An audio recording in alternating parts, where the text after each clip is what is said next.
The sound of a champagne flute tapping for attention is usually a prelude to joy. But for Amelia Reed, it was the opening bell for her public execution. In the heart of New York's most exclusive restaurant, surrounded by the city's elite, her ex-husband Ethan Caldwell stood with his arm draped around a stunning heiress. He wasn't just announcing his new engagement. He was about to publicly rewrite their entire history, painting her as a footnote, a mistake, a charity case he was finally free of. She sat there frozen in a spotlight of pity, having no idea that an unopened letter on her coffee table held a secret, a 9-0 secret that would not only save her, but would unleash a wave of karma so devastating it would bring Ethan's gilded world crashing down into absolute ruin.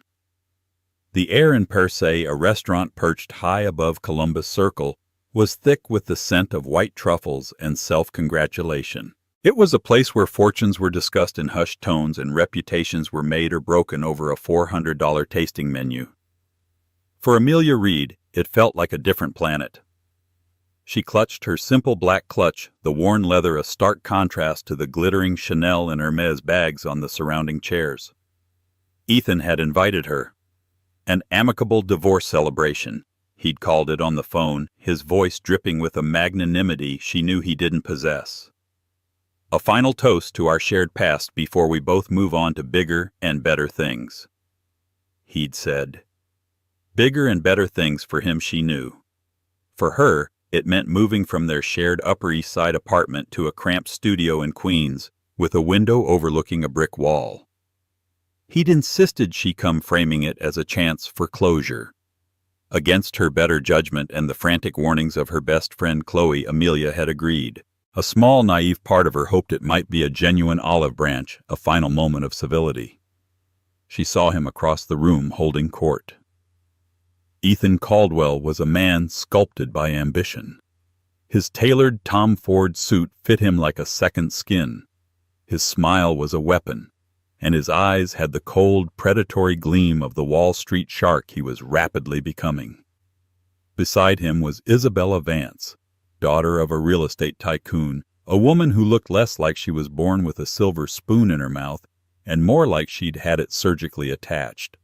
Her diamonds caught the light, scattering tiny, sharp rainbows across the room. When Ethan finally beckoned her over the table of his associates, and Isabella's friends fell into a polite, watchful silence. Amelia felt 100 pairs of eyes on her, dissecting her simple department store dress, her modest jewelry, her quiet anxiety. "Amelia, so glad you could make it!" Ethan boomed, his voice loud enough for everyone to hear. He kissed her on the cheek, a gesture so performative it felt like a slap. "Everyone, this is Amelia. We shared a few years together. She was a great help to me in the early days." The condescension was a physical blow. A few years had been a decade of her life, a decade where she'd worked 2 jobs to support them while he got his MBA, proofread his proposals until 3 a.m., and coached him through his crippling fear of public speaking.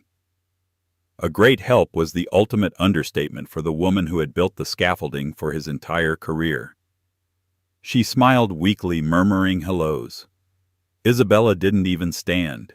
She simply extended a languid hand, her rings cold against Amelia's skin.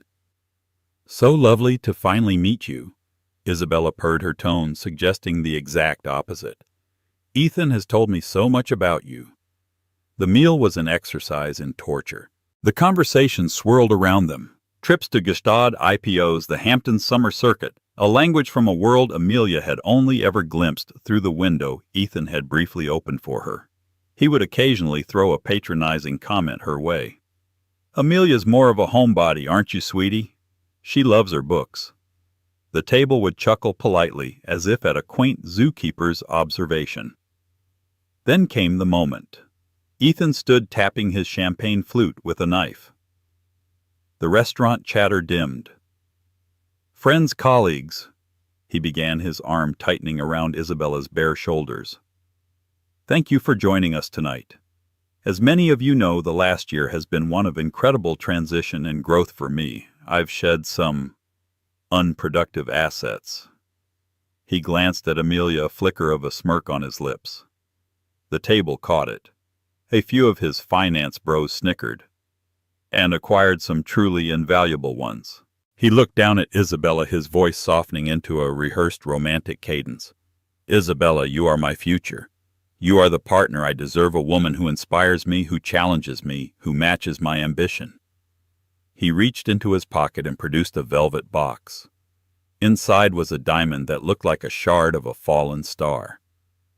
Isabella Vance, will you make me the happiest man in New York City and be my wife? The table erupted in applause. Isabella feigned surprise before melting into his arms for a passionate, camera-ready kiss. Amelia felt the blood drain from her face. This wasn't a closure dinner. It was a coronation, and she was the public sacrifice. But Ethan wasn't finished. After the congratulations died down, he raised his glass again, his eyes locking on Amelia. "And one final toast," he said, his voice ringing with false sincerity. "To Amelia. Our divorce was finalized this morning, and I want to wish her the best. It's not easy starting over, I know. So as a gesture of goodwill, a final parting gift, I've taken the liberty of paying her next 3 months' rent." The table gasped, followed by a wave of pitying murmurs. It was a masterstroke of cruelty disguised as charity. He had just announced to a room full of New York's most influential people that his ex-wife was a destitute project, a woman so helpless she couldn't even pay her own rent. He had stripped her of her last shred of dignity, branding her a failure in front of the very world he so desperately wanted to impress. Amelia felt the floor drop out from under her. The air was thin. She could feel the stares, the whispers.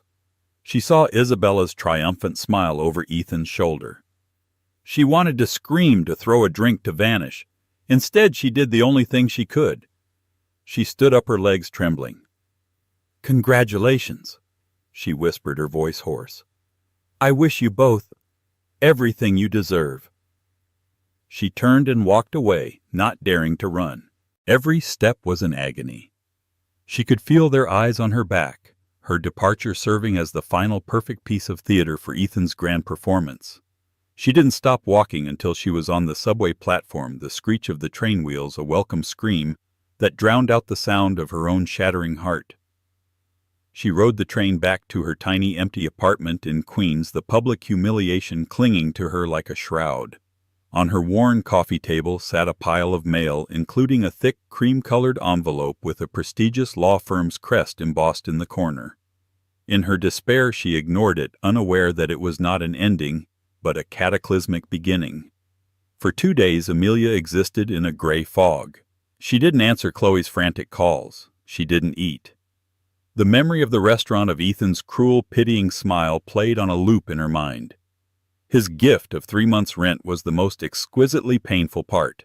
It wasn't just an insult. It was a chain, a reminder of her dependency and his perceived magnanimity.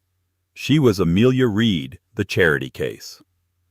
On the third morning, fueled by a grim determination to simply survive, she finally tackled the pile of mail. Bill's junk mail, and then the heavy cream envelope. It felt important, official. The return address was Harrison and Finch, LLP. A name that sounded old, powerful, and expensive. She slid it open with a kitchen knife. The letter inside was brief and formal. It requested her presence at their offices on Park Avenue at her earliest convenience regarding the estate of the late Mr. Arthur Blackwood. The name meant almost nothing to her. Blackwood. Her mother's side. A great-uncle, she thought, a reclusive, eccentric old man she'd met only once at a family funeral when she was a child. He had given her a strange silver locket and told her to never let anyone dull your shine. She'd long since lost the locket. Curiosity, a flicker of emotion in her otherwise numb state, propelled her to call the number. A polite but firm secretary scheduled her for the following afternoon. The offices of Harrison and Finch were a world away from her Queens studio. Polished mahogany, thick Persian rugs that swallowed the sound of her footsteps, and the hushed, reverent air of old money. She was led to a corner office with a panoramic view of Central Park. An elderly man with kind eyes and a perfectly tailored suit rose to greet her. "Ms. Reed, I'm Jonathan Harrison, Thank you for coming. Please sit. She sat on a leather chair that was softer than her own bed. Mr. Harrison took his seat behind a large, imposing desk, a thick, leather-bound document in front of him. I was your great-uncle Arthur's attorney and friend for over 40 years, he began, his voice gentle. I am the executor of his will. I'm sorry to inform you that Arthur passed away 2 weeks ago peacefully in his sleep. Oh! Amelia said, a pang of sadness for the man she barely knew. I'm sorry to hear that. He was a unique man, Mr. Harrison said with a fond smile. Very private. He kept a close eye on his family even from a distance. He was particularly fond of you, Amelia. Me? He barely knew me. He saw more than you think. He followed your life. He knew of your marriage to Mr. Caldwell. He knew of your sacrifices, your support for his career. And Mr. Harrison's eyes held a hint of steel. He was profoundly disappointed by the terms of your divorce settlement. Amelia flinched. It was what Ethan thought was fair. Arthur did not agree, he said simply. He slid the leather-bound document across the desk. This is his last will and testament. It is quite straightforward. Aside from a few bequests to his staff and some charities, he has named a single heir. He paused, letting the weight of the moment settle. Amelia's heart began to beat a little faster. She thought maybe he'd left her a small token, a few $1,000s perhaps. Enough to refuse Ethan's humiliating rent money. That alone would be a victory. Arthur Blackwood was a brilliant, if unconventional investor, Mr. Harrison continued. He started with a small inheritance and over 60 years quietly built a global empire. He owned commercial real estate in London, tech startups in Silicon Valley, vast art collections, and a controlling interest in a private holding company, Blackwood Industries, with stakes in everything from sustainable energy to pharmaceuticals. He leaned forward, his gaze direct and unwavering. Amelia, Arthur has left his entire estate to you. Amelia stared at him, the words not quite registering. His entire estate? Yes. What does that... what is the value? She asked, her voice barely a whisper. Mr. Harrison took a deep breath. The initial valuations are still being finalized, but we are looking at a net worth. Well, let me put it this way.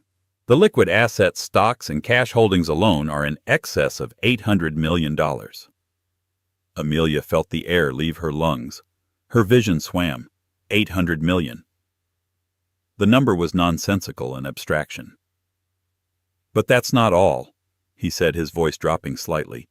The real value is in Blackwood Industries and the real estate portfolio. Once everything is properly appraised, your inheritance, Ms. Reed, will be in the region of $3.2 billion. Billion. The word hung in the air, a monstrous, beautiful, terrifying thing. Amelia gripped the arms of the chair to keep from falling out of it. She thought of her $200 grocery budget. She thought of the coin-operated laundry in her building's basement. She thought of Ethan's triumphant announcement that he would pay her $2,500 a month rent. The sheer cosmic absurdity of it all washed over her in a wave of hysterical, silent laughter. Mr. Harrison, seeing the shock on her face, slid a glass of water towards her. It's a lot to take in, I know. Arthur left a personal letter for you as well. He handed her another smaller envelope. Her hands trembled as she opened it. The handwriting was a spidery, elegant script from a bygone era. My dearest Amelia, if you are reading this, then I have gone on to my next great adventure. I am sorry we did not have more time. I watched you from afar, and in you I saw your grandmother's spirit, a kindness and a strength that the world often mistakes for weakness. I saw you give your light to a man who only sought to cast a larger shadow. This inheritance is not a gift. It is a tool. It is freedom. It is power. Use it to build a life of your own design, not one in service to someone else's ambition. Do not let them dull your shine ever again. That man sought to make you small, to make you a footnote in his story. Now you have the power to buy the entire library. Your loving Uncle Arthur. Tears streamed down Amelia's face, washing away the gray fog of the past few days. They weren't tears of grief or shock, but of overwhelming, earth-shattering validation. Someone had seen her. Someone had valued her. She looked up at Mr. Harrison, a new light in her eyes. The humiliation, the pity, the feeling of being worthless, it all began to recede, replaced by a nascent, unfamiliar sensation. Power. Mr. Harrison, she said, her voice clear and steady for the first time in days. Where do we begin? The first week of being a billionaire was less about champagne and shopping sprees, and more about clandestine meetings in Mr. Harrison's boardroom. Amelia felt like she was cramming for the most important exam of her life. She met with wealth managers, tax attorneys, and security consultants. The numbers they discussed were so vast they felt like fiction portfolios, trusts, foundations. Her first directive was simple and absolute secrecy. No one can know, she told Mr. Harrison. Not yet. I don't want my name associated with the Blackwood estate in any public filing. We use shell corporations, trusts, whatever it takes. For now, Amelia Reed does not exist in this world. Mr. Harrison, impressed by her immediate grasp of the situation, agreed. Prudent. Very prudent. Arthur would be pleased. Amelia's second act was personal. She walked into her job at the local library where she'd been earning $19 an hour, shelving books and managing the front desk. She quietly handed her sweet elderly boss, Mrs. Gable, her resignation. Is everything all right, dear? Mrs. Gable asked, concerned. Everything is finally going to be all right, Amelia replied with a genuine smile, giving the woman a hug. Her third act was liberating. Through a discreet real estate agent recommended by Mr. Harrison's firm, she leased a magnificent penthouse apartment in a secure, anonymous building overlooking the Hudson River. It was listed under a corporate name. She paid for the year up front. She packed a single suitcase from her Queens studio, leaving everything else behind: the cheap furniture, the bad memories, the life that was no longer hers. She didn't leave a forwarding address. She then called her best friend Chloe, who was on the verge of filing a missing person report. Amelia. Oh my God, where have you been? I was about to call the cops. Are you okay? Did that bastard Ethan do something else? Amelia took a deep breath. Chloe, can you meet me? I have something to tell you, and you need to be sitting down. They met at a quiet, out-of-the-way cafe. When Amelia told her the story, Chloe's jaw progressively dropped until it was practically on the table. She stared speechless, then burst out laughing. 3 billion, she finally choked out, wiping tears from her eyes. Oh, this is better than a movie, that pompous arrogant. Oh, the look on his face when he finds out. We have to do something. Buy his company and fire him. Buy his building and evict him. No, Amelia said calmly, a serene confidence settling over her. That's his game, not mine. Revenge is loud and messy. I'm thinking of something quieter, something more structural. While Amelia was quietly restructuring her entire existence, Ethan and Isabella were loudly celebrating theirs. They were the city's new power couple. Photos of their engagement party were splashed across society pages. Isabella was flaunting her colossal ring, while Ethan was leveraging his new connection to the Vance family's real estate empire to climb even higher at his venture capital firm, Apex Capital. He and Isabella often talked about Amelia, always in a joking, dismissive way. Did you hear her little parting shot at the party? Isabella scoffed one evening, sipping champagne in their lavish apartment. I wish you everything you deserve. So pathetic and dramatic. What can you expect? Ethan said, adjusting his tie in the mirror. She's always been small time, that's why I had to cut her loose. You can't soar with eagles if you're tethered to a sparrow. He chuckled. I almost feel bad for her. It's a cold world out there when you don't have my protection. Paying her rent for a few months was the least I could do. Good for my image, too. Shows I'm a compassionate guy. He had already forgotten the check he'd mailed to her old address. He had no idea it had been sent back unopened, marked, "Return to sender, addressee unknown." He was too busy soaring to notice the ground had fundamentally shifted beneath him. Amelia, meanwhile, was learning. She spent her days with her team devouring information. She discovered that her great-uncle Arthur was a man of quiet principles.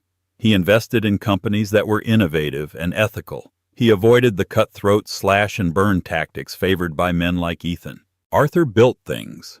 Ethan broke them for profit. One afternoon, a financial analyst was briefing Amelia on a portfolio of smaller, more speculative investments held by Blackwood Industries. He pointed to one. "This one's a bit of a dog, Ms. Reed. A legacy investment of Arthur's. A small independent publishing house, Viridian Press. They focus on literary fiction and poetry, consistently lose money. We'd recommend divesting and writing off the loss." Amelia looked at the file. She saw photos of the company's headquarters, a charming old brownstone in Greenwich Village. It was struggling, but it was beautiful. It published the kind of book she used to dream of writing before she'd rerouted her life to support Ethan's. "No," Amelia said firmly. "Don't sell it. In fact, I want you to quietly inject enough capital to make them solvent for the next 5 years, and send a message to the editor-in-chief. Tell them an anonymous benefactor believes in their mission." This was her first real move as a billionaire. It wasn't about buying a yacht or a jet. It was about saving something beautiful.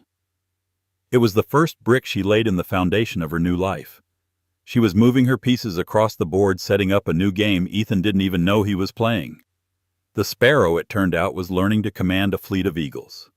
For the next 2 months, Amelia Reed, the public person, effectively vanished. Ethan and Isabella, consumed by their own whirlwind of wedding planning and social climbing, barely gave her a second thought. If she crossed Ethan's mind at all, it was with a vague sense of pity, picturing her struggling in her sad little queen's apartment.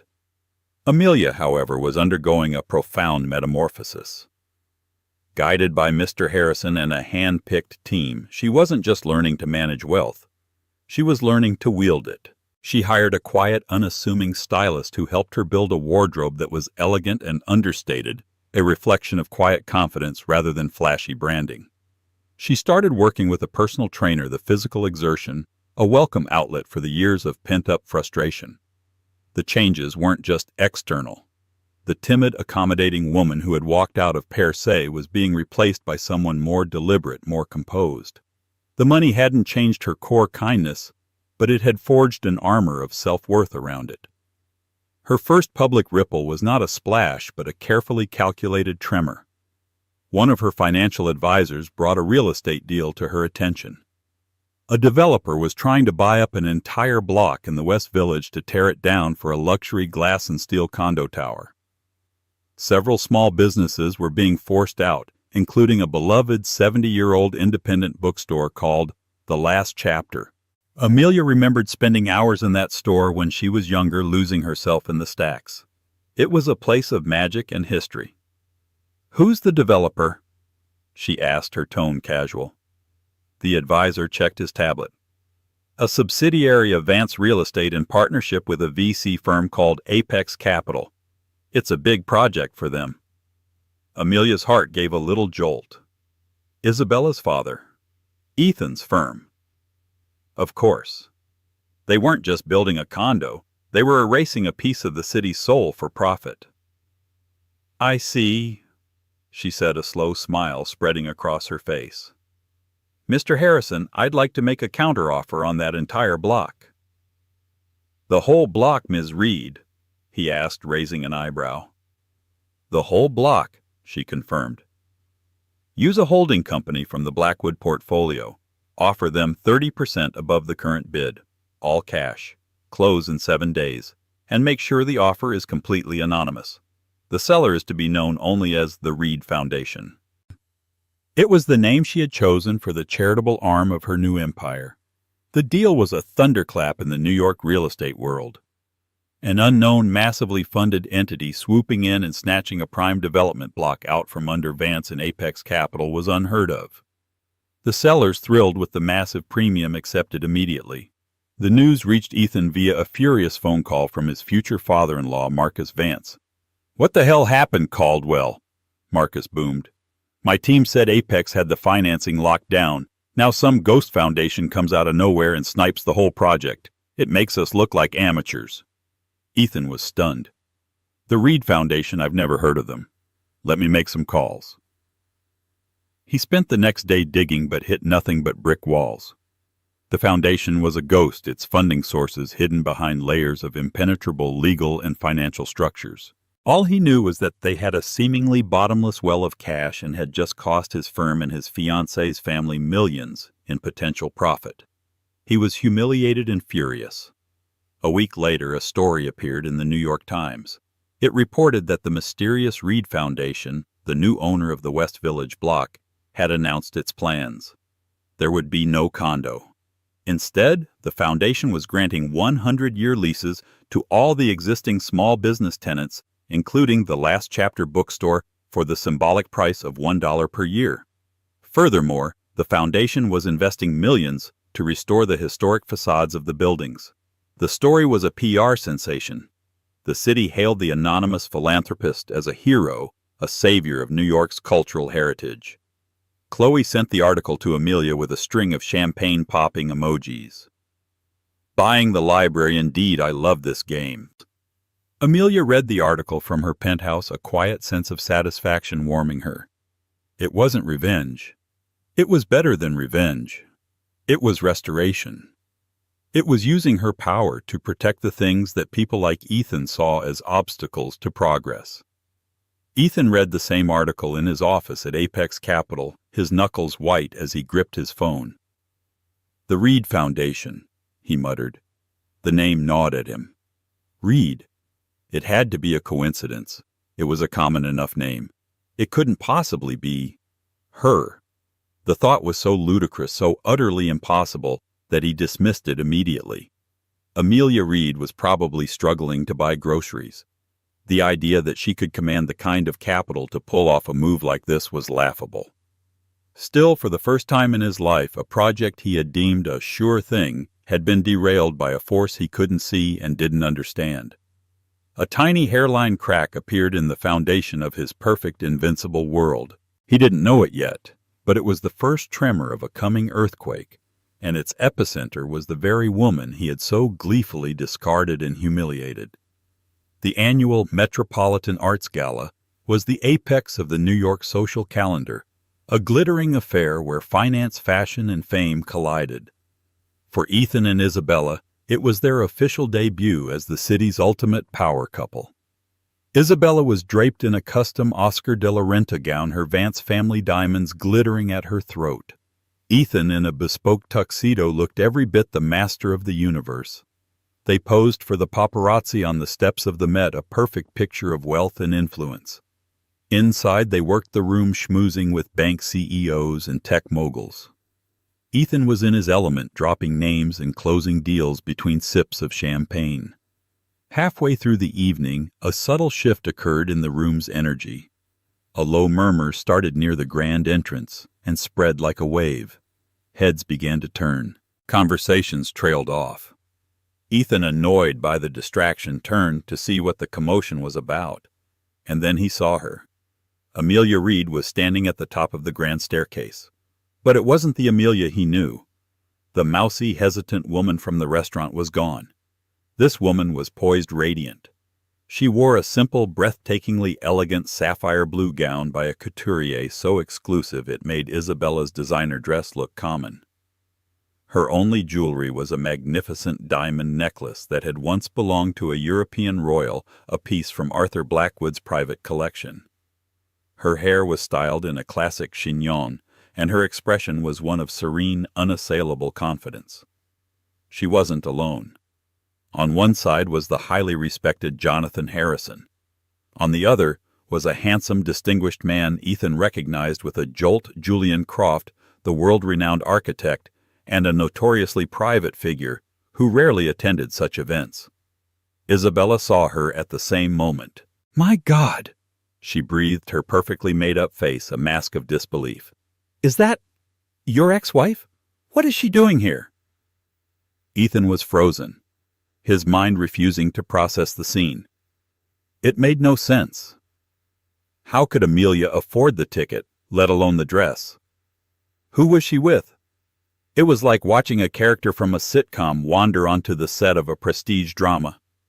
Before he could formulate a coherent thought, the host of the evening, a grande dame of New York society named Beatrice Astor, swept towards Amelia, her arms outstretched. "Amelia, my dear," Beatrice exclaimed, her voice carrying across the now hushed room. "We are so utterly thrilled you could join us tonight. The entire board wants to thank you personally. Your foundation's donation is the largest in the museum's history. You've single-handedly saved the new Impressionist wing." The collective gasp in the room was almost audible. Her foundation. The words hit Ethan like a physical blow. The Reed Foundation. It was her. The ghost who had outbid him. The philanthropist saving bookstores. The mysterious force that had cost him millions. It was Amelia.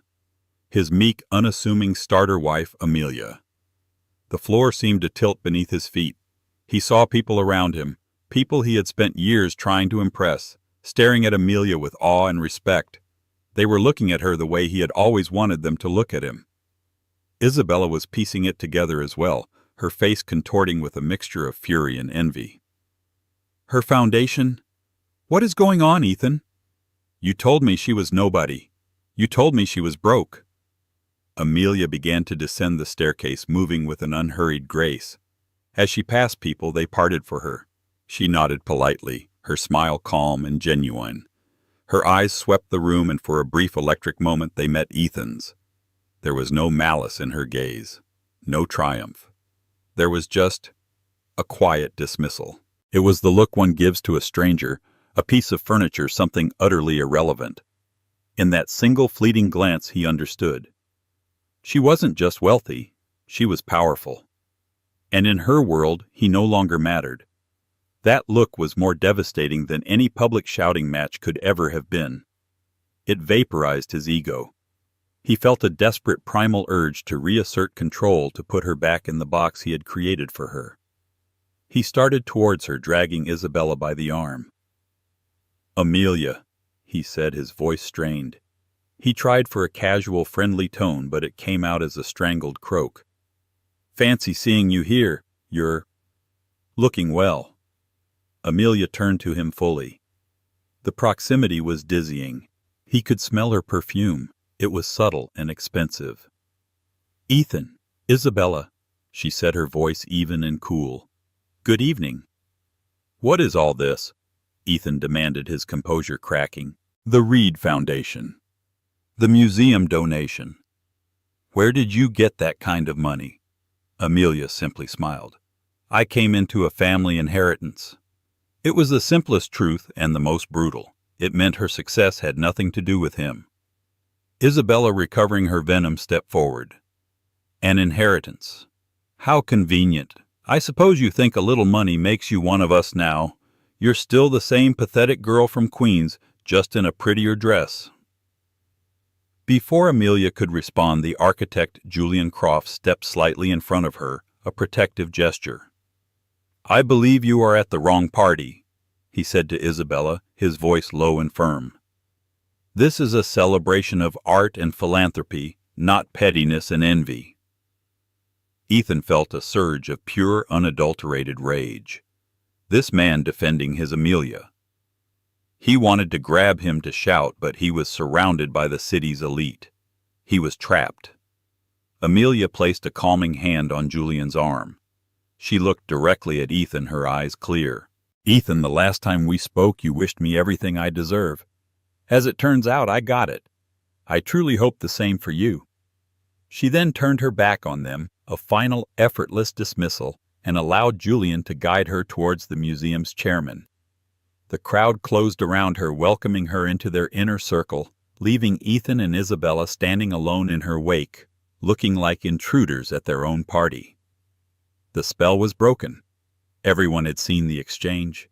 They had seen the desperation on Ethan's face and the cool, unbothered power of his ex-wife. In a single evening, Amelia Reed had been reborn in New York society, while Ethan Caldwell, the man who thought he had authored her humiliation, had become a footnote in hers. He stumbled to the bar, his mind reeling. This wasn't just a change in fortune. This was a reversal of the laws of his universe. And he knew with a chilling certainty that this was only the beginning. The fallout from the Met Gala was swift and brutal. Ethan Caldwell became the laughingstock of Wall Street. The story was too delicious to resist. The high-flying VC shark publicly humiliated his mousy ex-wife, only for her to re-emerge as a mega-rich philanthropist who could buy and sell him 10 times over. His colleagues at Apex Capital looked at him with a mixture of pity and contempt. His rivals openly mocked him. "Heard your ex-wife is saving the world, Caldwell," one sneered at a conference. "Guess you should have negotiated a better alimony." Ethan's fury festered into obsession. He couldn't accept it.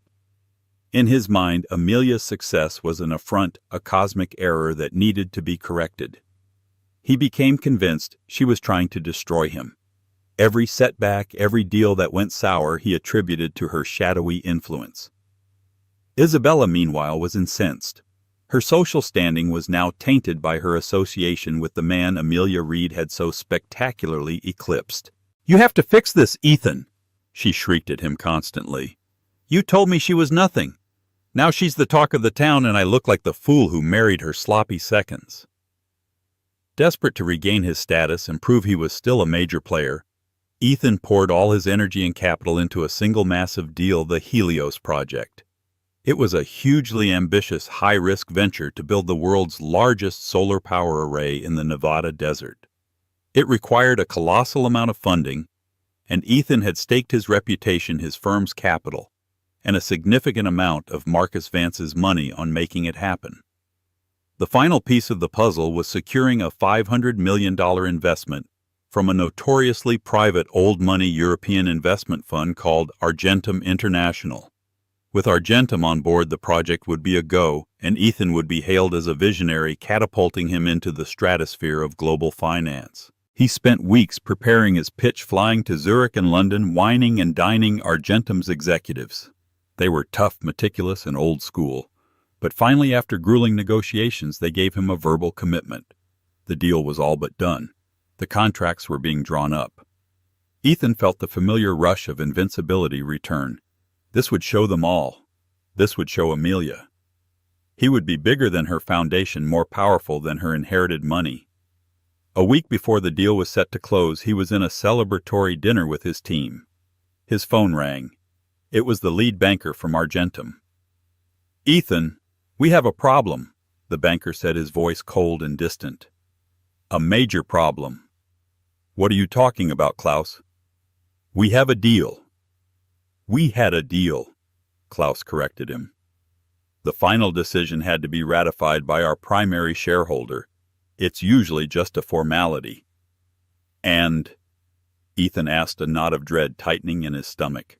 "The primary shareholder has vetoed the investment. The deal is off. We are withdrawing from the Helios project effective immediately." Ethan's world went silent. "Vetoed on what grounds? Who is this shareholder? I want to talk to them." There was a pause on the other end of the line. "That is not possible, and I am not at liberty to disclose their identity. I can only tell you the name of the holding company that controls their shares." "What is it?" Ethan barked. The banker's voice was flat, devoid of emotion. "Blackwood Industries."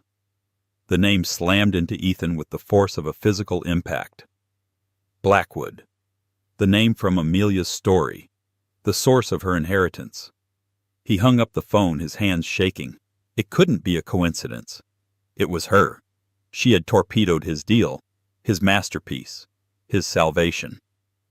He stormed out of the restaurant and drove directly to her building, the location of which he'd gotten from a private investigator he'd hired in a fit of paranoia. He bluffed his way past the doorman and took the private elevator to the penthouse. Amelia opened the door herself. She was in comfortable loungewear, holding a book. She didn't look surprised to see him, just weary. "Ethan," she said, "you shouldn't be here." "You did it, didn't you?" he snarled, pushing his way inside. The apartment was vast and beautiful with breathtaking views of the city. It was a palace.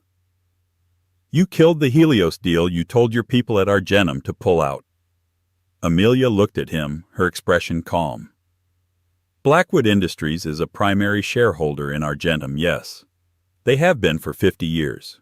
And when my financial board reviewed the Helios project, they found it to be an unacceptably reckless investment." "Reckless," he spat. "It was visionary. It was over-leveraged and built on wildly optimistic projections," she countered, her voice never rising. "My uncle Arthur built his empire by investing in sound, sustainable ventures, not by gambling. The board and I concluded that the risk was too great. It was a simple business decision, Ethan." The cold, clinical logic of her explanation was more infuriating than any confession of revenge. She hadn't done it out of spite. She had done it because his grand vision was to her and her team of experts a bad bet. She had dismissed his life's work as a poor investment. "A business decision," he laughed, a harsh, broken sound. "You've ruined me. You did this to get back at me for the restaurant, for everything." Amelia finally let a flicker of emotion show, not anger but a profound sadness. "You still don't get it, do you? This isn't about you, Ethan. Not anymore. I didn't spend a single second thinking about you when we made this decision. I was thinking about my fiduciary duty to my uncle's legacy. You are a line item on a risk assessment report, that's all." Her words stripped him bare. He wasn't her arch nemesis. He wasn't even a factor. He was just bad business. "I made you," he whispered, a desperate, pathetic last stand. "Everything you learned about taste, about ambition, you learned from me." Amelia shook her head slowly. "No, Ethan, you didn't make me. You just revealed me to myself. You showed me exactly what I didn't want to be. And for that, I suppose I should be grateful." She walked to the door and held it open. "Now please leave." Defeated, he stumbled out. The door clicked shut behind him, closing off the world of power and light, leaving him alone in the hallway. The unraveling was complete. He had lost his deal, his reputation, and the last delusional vestiges of his superiority. All he had left was the long, dark fall that was to come. The collapse of the Helios project was the domino that toppled Ethan Caldwell's entire world. Without the Argentum funding, the other investors panicked and pulled out. The project imploded overnight, leaving Apex Capital on the hook for millions in preliminary costs and broken contracts. Marcus Vance was the first to cut him loose. He called Ethan into his office, his face a mask of cold fury. "You have not only lost my money, you have made my family a laughingstock. You are a reckless, incompetent fool. Your engagement to my daughter is over. Get out of my building." Isabella didn't even grant him a face-to-face breakup. A moving van arrived at their apartment the next day, manned by her father's employees. They packed only her belongings, leaving Ethan's things in disarray. She sent him a text message, "Don't ever contact me again. I'm with a winner, not a washed-up loser." A week later, she was photographed on a yacht in St. Bart's with a European prince. The board at Apex Capital, facing massive losses, and furious clients fired Ethan unceremoniously. They invoked a morality clause in his contract citing the reputational damage he had caused the firm. His stock options were voided. His bonuses were clawed back. He was forced to sell his apartment to cover his debts, but the market had softened and it wasn't enough. He was financially wiped out. Within a month, Ethan Caldwell went from being a Wall Street titan to a pariah. He lost his job, his fiancée, his home, and his fortune. He was forced to move into a small, run-down apartment in a dingy part of Brooklyn, an apartment smaller and more depressing than the one Amelia had lived in after their divorce. The irony was a bitter pill he was forced to swallow every single day. He tried to find another job in finance, but no one would touch him. The story of his spectacular downfall and its connection to his now famous ex-wife was too well known. The man who had once commanded boardrooms found himself applying for low-level analyst jobs and being rejected. His expensive suits hung in his closet like relics from another life. One rainy Tuesday broke, and desperate, he found himself standing outside a high-end restaurant where he'd once been a regular. He saw a former colleague pull up in a new Porsche. Ethan ducked into the alley to avoid being seen, the shame burning in his gut. It was in that moment, smelling the garbage from the restaurant kitchen, that he finally understood the full scope of what he had lost. He hadn't just lost money. He had lost his identity. He was nothing without the status and the power. Amelia, meanwhile, was building. The Reed Foundation became a global force for good. It funded medical research, built schools in underserved communities, and endowed arts programs. Amelia herself became a respected, if private, figure in the world of philanthropy. She found a deep sense of purpose in using Arthur's legacy to create positive change. She also rediscovered her own passions. She bought Viridian Press, the small publishing house, not as an investment but as a passion project. She worked with the editors to find and nurture new literary talent. She also set up a private art studio in her home, and for the first time in over a decade she began to paint again. Her work was vibrant and full of life. Her relationship with Julian Croft, the architect, blossomed. He was a kind, brilliant man who was drawn to her intelligence and her spirit, not her bank account. He loved listening to her ideas, challenging her, and seeing the world with her. Theirs was a partnership of equals built on mutual respect and genuine affection. One afternoon, she and Julian were walking through the West Village. They paused outside the last chapter, the bookstore she had saved. It was thriving, full of customers. Through the window, Amelia saw a young woman sitting in a worn armchair, completely lost in a book, a small smile on her face. In that moment, Amelia felt a profound sense of peace. Her life was no longer defined by Ethan or by the pain he had caused. It was defined by the good she could create, the beauty she could preserve, and the love she had found. She never saw Ethan again. She heard whispers now and then that he was working a dead-end sales job, that he was deep in debt. She felt no triumph, no satisfaction, just a distant clinical pity. He had received exactly what he deserved, a life as small and empty as his own heart. Karma, she realized, wasn't a loud, vengeful thunderclap. It was a quiet, relentless balancing of the universal ledger. Ethan had built his life on a foundation of arrogance and cruelty, and it had crumbled into dust. Amelia had built hers on a foundation of kindness and integrity, and it had become a fortress of quiet, unshakable joy. She had not only bought the library, she was writing her own magnificent story, and it was just beginning. And so Amelia Reed's story comes full circle, not with a fiery act of revenge, but with the quiet, undeniable power of a life well lived. She went from being publicly shamed and discarded to a woman who reshaped her own destiny and the world around her for the better. Her story is a powerful reminder that true wealth isn't measured in dollars, but in dignity, purpose, and self-worth. Ethan Caldwell tried to write her out of his story, but in the end he became a forgotten footnote in hers. Karma in its truest form isn't about punishment, it's about consequences. It's the universe handing you the bill for the life you chose to live. If this story of resilience, justice, and ultimate triumph resonated with you, please show your support by hitting that like button. Share this video with someone who needs to be reminded that their current circumstances don't define their future.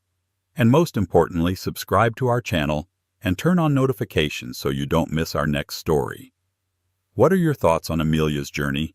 Let us know in the comments below. Thank you for listening.